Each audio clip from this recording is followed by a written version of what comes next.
इस क्वेश्चन में हमको इसके फैक्टर्स फाइंड आउट करने हैं।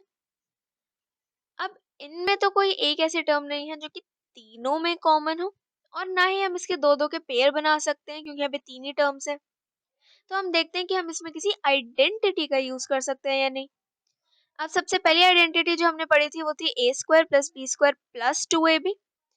यहाँ पर ए स्क्वायर की जगह हमारा जेड स्क्वायर आ सकता है, प्लस हमको एक और नंबर का स्क्वायर चाहिए प्लस 2ab।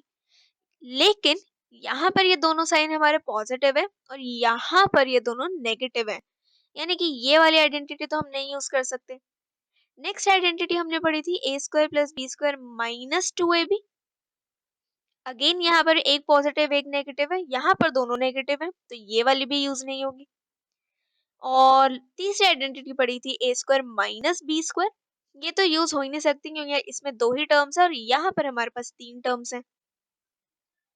तो जब भी हमारे पास ऐसी इक्वेशन आती है तो इसको हम हमेशा सॉल्व करते हैं मिडल टर्म स्प्लिट मेथड से, जिसमें कि हम अपनी मिडल टर्म यानी कि जो z के साथ लिखी हुई टर्म है उसको हम स्प्लिट कर देते हैं दो नंबर्स में। अब इसको दो नंबर्स में स्प्लिट करने का यानी कि तोड़ने का एक मेथड है।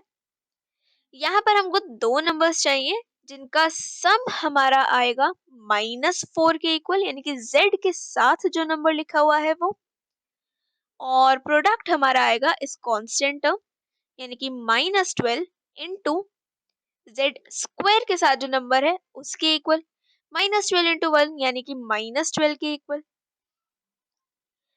अब यहाँ पर दो नंबर्स का प्रोडक्ट हमारा -12 है यानी कि नेगेटिव है, तो यानी एक नंबर पॉजिटिव होगा और दूसरा नेगेटिव होगा इन दोनों में से।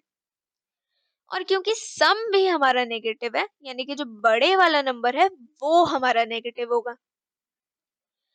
अब यहाँ पर दो नंबर का प्रोडक्ट हमको चाहिए 12,